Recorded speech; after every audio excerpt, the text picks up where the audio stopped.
हरियाणा में विधानसभा चुनावों की तारीख नजदीक आ रही है। ऐसे में सियासत भी गर्मा रही है और चुनावी हलचल जो है वो भी बढ़ती जा रही है। तो आज हरियाणा में विधानसभा चुनावों को लेकर हलचल कैसी रही और क्या कुछ खास रहा, नजर डालेंगे। चलिए शुरुआत करते हैं। हरियाणा के कार्यकारी सीएम नैप सिंह सैनी ने कांग्रेस पर निशाना साधा। उन्होंने कहा कि कांग्रेस का मूल चरित्र दलित विरोधी है। कांग्रेस का दलित विरोधी चेहरा बेनकाब होता जा रहा है। कांग्रेस अपने नेताओं को अपमानित करती है, ये कहा नैप सिंह सैनी ने। कांग्रेस अपने दल के नेताओं को भी नहीं बख्श रही। कुमारी शैलजा ने खुद ये बात कही है। देखिए, कांग्रेस का जो मूल चरित्र रहा है वो दलित विरोधी है। कांग्रेस का अगर इतिहास उठा करके देखें, इनका दलित विरोधी चेहरा बेनकाब होता है। इन्होंने अपने नेताओं का हमेशा अपमान किया है। बाबा साहेब से लेकर के बाबू जगजीवन राम, सीताराम केसरी और हरियाणा में अशोक तंवर से के बाद अब कुमारी शैलजा को जो अपमानित करने का काम ये कांग्रेस पार्टी कर रही है। करनाल के घरौंडा में भाजपा नेता अशोक तंवर पहुंचे। उन्होंने कहा कि पूरे हरियाणा में जोश है। तीसरी बार हरियाणा में भाजपा की सरकार बनने जा रही है। वो सरकार और तेजी के साथ विकास करेगी। संकल्प पत्र में भी कई वादे हमने किए हैं। कुमारी शैलजा पर तंवर ने कहा कि वैसे तो वो हमारी बहन है, हमारा तो उन्होंने साथ नहीं दिया, वरना मामला कुछ और हो जाता। जो घटना उनके साथ हुई वही घटना हमारे साथ भी हुई थी। देखिए, वैसे तो हमारी बहन है वो, हमारा तो साथ नहीं दिया, नहीं तो पिछली बार ही मामला कुछ और हो जाता।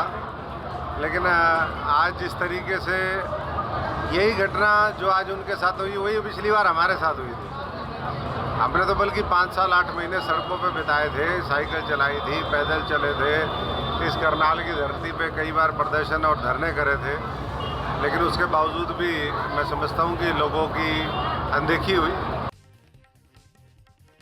हरियाणा के पूर्व कैबिनेट मिनिस्टर चौधरी रणजीत सिंह चौटाला ने कहा कि उन्हें रानिया विधानसभा के लोगों का पूरा समर्थन मिल रहा है और जीत के बाद अपने समर्थकों से बात करेंगे। उसके बाद अगर वो हुड्डा साहब के साथ जाने को कहेंगे तो वो उनकी बात भी मानेंगे।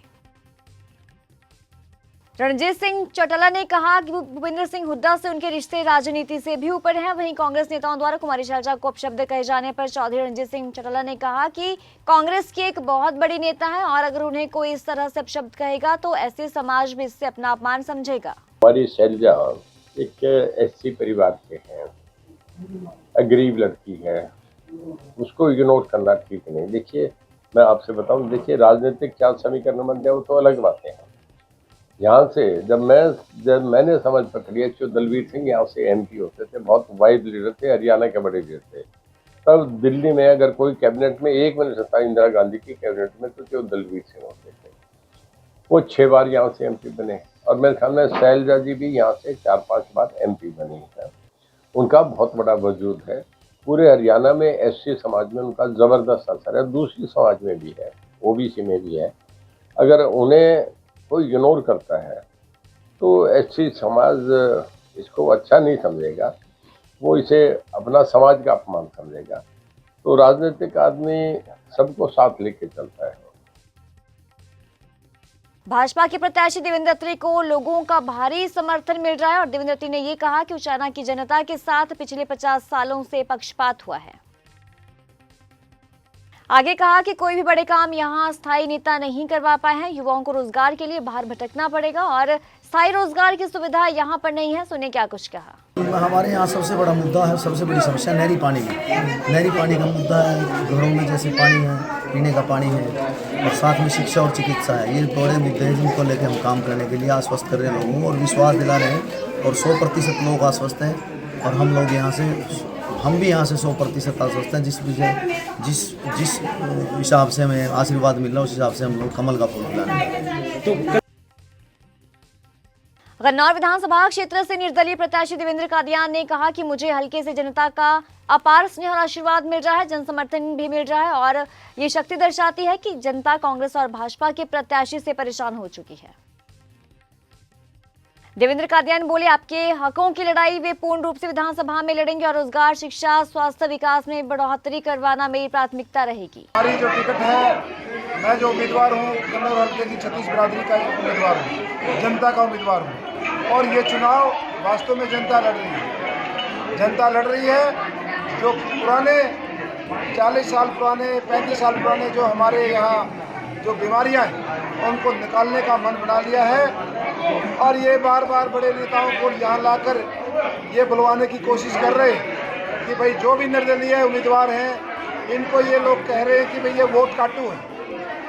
जो भी जहाँ जहाँ निर्दलीय उम्मीदवार हैं ये लोग बड़े नेताओं से ये बुलवा रहे हैं कि ये वोट काटू हैं। मैं उनको कहना चाहता हूँ हम लोग वोट काटू नहीं, हम रोग काटू हैं। हम हिमानगर के प्रताप नगर में सरकारी स्कूलों में पढ़ने वाली मासूम बच्चियों से रोजाना रास्ते में रोक रोक कर उनसे छेड़छाड़ की जाती थी और बच्चों ने पूरी बात अपने परिजनों को बताई। बच्चियों के पीछे उनके परिजन आ रहे थे और जैसे आरोपियों ने लड़कियों से छेड़छाड़ शुरू की तो बस फिर क्या था, परिजनों ने पकड़कर वहां लड़कों की पिटाई शुरू कर दी। पिटाई के बाद बदमाशों को पुलिस के हवाले कर दिया गया। गुस्साए लोगों ने हाईवे को जाम कर दिया। पुलिस अधिकारी मौके पर पहुंचे और बताया कि उन्होंने आवारा सड़क पर घूमने वाले लड़कों को गिरफ्तार कर लिया है। कुछ 2 लड़के हैं जो आते जाते कॉलेज की लड़कियां हैं, स्कूल की लड़कियां हैं, उनको साथ छेड़खानी कर रहे थे। तो आज संज्ञान में जैसे ही आया तो तुरंत पुलिस ने कार्रवाई करी है, उनके खिलाफ बाकायदा केस रजिस्टर कर दिया है और जल्दी हम उनके अरेस्ट करके और पॉक्सो एक्ट हमने लगाया है। जो भी छेड़खानी की धाराएं हैं वो लगाई है, जो पीछा करने की धाराएं हैं वो लगाई है और इनके खिलाफ सख्त से सख्त कार्रवाई करके हम बहुत जल्दी इसको अंजाम तक पहुँचाएं। हाँ, बच्चों ने शिकायत दी है, उनके पेरेंट्स की तरफ से भी हमने वो लिया है। तो बाकायदा जो भी सख्त से सख्त कार्रवाई, कानूनन कार्रवाई है, हम करेंगे। सोनीपत विधानसभा से भाजपा के प्रत्याशी निखिल मदान ने कहा कि भाजपा का ग्राफ तेजी से बढ़ता जा रहा है और तीसरी बार प्रदेश में भी भाजपा की सरकार बनने जा रही है। केंद्र और राज्य सरकार की जन कल्याणकारी नीतियों का जनता पर असर हुआ है और जनता भाजपा को आशीर्वाद देकर तीसरी बार भाजपा की सरकार प्रदेश में बनाने जा रही है।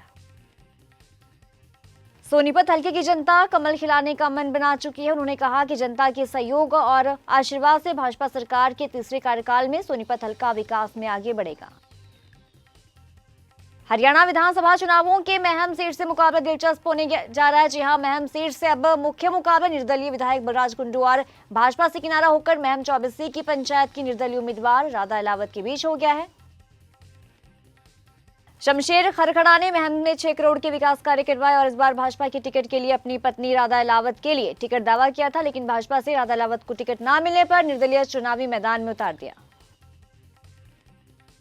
इस बार महम से राधा अहलावत को गांव-गांव में भारी जन समर्थन मिल रहा है। राधा अहलावत ने अपने हलके में रोड शो कर अब गांव-गांव में अलग-अलग जाति के चौपालों में जनसभाएं करना शुरू कर दिया है। देखो, अभी आपके सामने आप देख रहे थे, रोहिला समाज ने इकट्ठा होके सब लोगों ने समर्थन दिया है। वो कह रहे हैं रोहिला समाज का जो समर्थन है वो राधा अहलावत के साथ है। ऐसा उन्होंने आके आज मेरे को ये प्रोग्राम के अंदर समर्थन दिया और इसी समाज के लोग आज यहाँ पे इकट्ठे हैं। भाई मैं तो देखो सोशल मीडिया पे देख रही थी, कोई इमोशनल हो रहे थे, लेकिन कहीं ना कहीं जो लोगों को महसूस होने लगा है, जैसे आवाम की आवाज़ में बहुत दम होता है, तो हर व्यक्ति एक ही बात कह पा रहा है कि ये जी कभी तो गाड़ियाँ जो है हमारे काफिले में घुसा देते हैं ताकि झगड़ा हो। हम लोगों को कहते हैं आप सभ्य ढंग से रहो, लेकिन कोई आदमी जो कहते हैं कि पोक कर रहा है किसी बात के लिए, तो उनको शायद ऐसा नहीं करना चाहिए। और रो रहे हैं तो अपने सिस्टम से रो रहे हैं। मैं तो सोशल मीडिया देख रही थी उसी की चर्चा। सिरसा के चटला गांव में पुलिस ने निकाला फ्लैग मार्च। फ्लैग मार्च में पैरामिलिट्री फोर्स के जवान रहे तैनात। भारी संख्या में हरियाणा पुलिस के जवान रहे तैनात और जिला पुलिस डबवाली क्षेत्र के गांव चटला में निकाला गया फ्लैग मार्च। विधानसभा चुनावों के मद्देनजर निकाला फ्लैग मार्च। अब सब इंस्पेक्टर आनंद बेनीवाल का बयान, शांतिपूर्वक चुनाव करवाए जाएंगे। अति संवेदनशील बूथ हैं चटला गांव में और पंजाब और राजस्थान के साथ सटे हुए चटला गांव में चुनाव के मद्देनजर पुलिस की कड़ी सुरक्षा है। विधानसभा आम चुनाव 2024 को शांतिपूर्ण संपन्न करवाने के लिए पुलिस अधीक्षक महोदया दीप्ति गर्ग के दिशा निर्देशानुसार जिले में फ्लैग मार्च निकाला जा रहा है, जिसमें पुलिस व पैरामिलिट्री की फोर्स हिस्सा लेती है। इससे आमजन में विश्वास हो, शांति की भावना से वो पूर्ण शांति से मतदान कर सके, उनको इस भावना से भरा जा रहा है। केंद्रीय मंत्री और हरियाणा के पूर्व सीएम मनोहर लाल ने कहा कि कांग्रेस शैलजा को लेकर लगातार सफाई दे रही है। आप समझ सकते हैं अंदर क्या चल रहा है। साथ ही उन्होंने हरियाणा में तीसरी बार भाजपा की सरकार बनने का दावा भी किया है। घर की दुविधा है, उनको सफाई देनी पड़ रही है। क्यों देनी पड़ रही है? इसका कुछ कारण होगा ना। आखिर तो और किसी के बारे में सफाई नहीं देनी पड़ रही, उनको इनके बारे में सफाई देनी पड़ रही है। इसका मतलब आप समझ सकते हैं कि अंदर क्या पक रहा है। हरियाणा में आज क्या कुछ खास रहा और कैसी चुनावी हलचल रही, ये हमने आपको बताया। हरियाणा विधानसभा चुनावों से जुड़ी हर खबर के लिए आप जुड़े रहिए पीटीसी न्यूज हरियाणा के साथ। मुझे दीजिए इजाजत, नमस्कार।